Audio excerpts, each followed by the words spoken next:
Digital payment രംഗത്ത് India വളരെയേറെ മുന്നിലാണ്. ഇന്ത്യയിൽ ഡിജിറ്റൽ വിപ്ലവം ആഗോളതലത്തിൽ തന്നെ ശ്രദ്ധ നേടുന്നതിന്റെ ഏറ്റവും പുതിയ ഉദാഹരണമായി മാറിയിരിക്കുകയാണ് കഴിഞ്ഞ ദിവസം പുറത്തുവന്ന ജർമ്മൻ വിനോദസഞ്ചാരിയുടെ വീഡിയോ.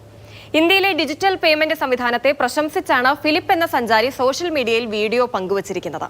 ഇന്ത്യയിൽ പണമിടപാട് വളരെ എളുപ്പമാണെന്നും മാർക്കറ്റ്, ഓട്ടോ, ടാക്സി തുടങ്ങി എല്ലായിടത്തും അതിവേഗം ഇടപാട് നടത്താമെന്നുമാണ് ഫിലിപ്പ് പറയുന്നത്. In India, the payment is so easy. You only have to scan a QR code.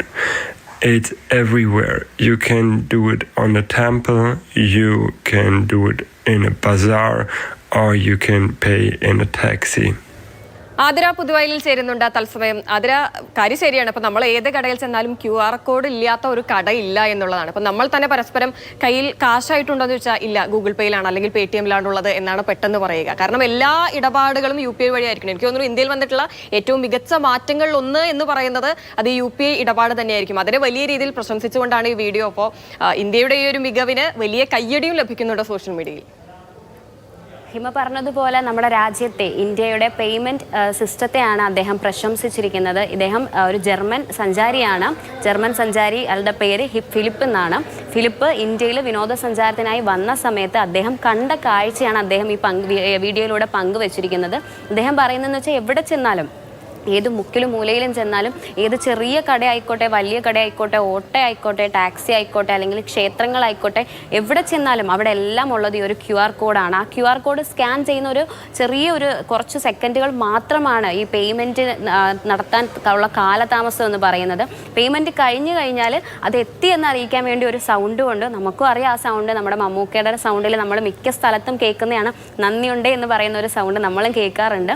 ഇപ്പോൾ ഇന്ത്യയിൽ മാത്രമല്ല, നമ്മുടെ കേരളത്തിലാണെങ്കിലും എവിടെയാണെങ്കിലും ഇപ്പോൾ എല്ലാ സ്ഥലത്തും ഉള്ളത് QR കോഡാണ്.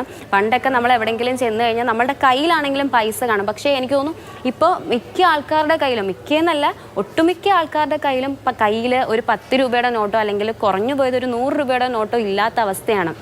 എവിടെ ചെന്നാലും 50 രൂപയല്ലേ, 10 രൂപ, അല്ലെങ്കിൽ എത്ര എമൗണ്ട് ആണെങ്കിലും നമ്മളുടെ കയ്യിലുള്ളത് ഗൂഗിൾ പേയിൽ മാത്രമാണ്. അപ്പോൾ അത്യാവശ്യത്തിന് ആരെങ്കിലും പൈസ ചോദിച്ചാൽ നമ്മൾ പറയുന്നത് കയ്യിൽ പൈസ ഇല്ല, ഗൂഗിൾ പേയിലാണ് പൈസ എന്നാണ്. പണ്ടൊക്കെ എൻ്റെ ചെറിയ സമയത്തൊക്കെ എനിക്ക് ഓർമ്മയുള്ളതെന്ന് വെച്ചാൽ സേവിങ്സിന് വേണ്ടി നമ്മൾ അക്കൗണ്ടിലായിരുന്നു പൈസ ഇടാറുള്ളത്. പക്ഷേ ഇപ്പം അതും ചെയ്യാൻ പറ്റാത്ത അവസ്ഥയാണ്. ഞാനൊക്കെ എൻ്റെ അമ്മയുടെ കയ്യിൽ പൈസ എടുത്തു കൊടുത്തിട്ട് അത് അമ്മ വെക്കുക എന്നാണ് പറയുന്നത്. കാരണം അക്കൗണ്ടിലിട്ടാൽ ഇതുപോലെ ഉള്ള ചെറിയ ഏതെങ്കിലും ആവശ്യത്തിനാണെങ്കിലും നമ്മളിങ്ങനെ എടുത്ത് പൈസ പോകുന്ന വഴി നമ്മൾ അറിയില്ല. ഇപ്പോൾ നമ്മുടെ ഇവിടെ തന്നെ ആണെങ്കിൽ ഓട്ടോ ചേട്ടന്മാരുടെ അടുത്ത് ചോദിക്കുകയാണെങ്കിൽ അവരിങ്ങോട്ട്, ചില ചേട്ടന്മാർ ഇങ്ങോട്ട് പറയും നമ്മൾ കയറുമ്പോഴേ ഗൂഗിൾ പേ ഇല്ല, കയ്യിൽ പൈസ ഉണ്ടെങ്കിൽ മാത്രമേ കയറാവുള്ളൂ എന്ന്. 2-3 സാഹചര്യത്തിൽ കയ്യിൽ പൈസ ഇല്ലാതെ ഓട്ടോയിൽ നിന്ന് ഇറങ്ങേണ്ട സാഹചര്യം വരെ ഞങ്ങൾക്ക് വന്നിട്ടുണ്ട്. ഇപ്പം എവിടെ നോക്കുകയാണെങ്കിലും ചെറിയ വഴിയോര കച്ചവട കടക്കാരുടെ കയ്യിലാണെങ്കിലും തട്ടുകട മുതൽ 5 സ്റ്റാർ ഹോട്ടൽ വരെ ഇപ്പൊ എല്ലായിടത്തും അതേ QR കോഡ് ഉണ്ട്. നേരത്തെ ഞാൻ പറഞ്ഞപ്പോൾ ഇങ്ങനെ ഓർക്കുമായിരുന്നു, നന്ദിയുണ്ട് എന്നുള്ള മമ്മൂക്കയുടെ ഒരൊറ്റ വാക്കിന് തന്നെ പ്രത്യേക ഒരു ഫാൻ ബേസ് ഉണ്ട് എന്ന് തോന്നുന്നു. അപ്പൊ എന്തായാലും ഡിജിറ്റൽ പേയ്മെന്റ് രംഗത്ത് ഇന്ത്യ വളരെയേറെ മുന്നിലാണ്. അതിനേറെ പ്രശംസയും ആഗോളതലത്തിൽ നിന്ന് തന്നെ ലഭിക്കുന്നുണ്ട്.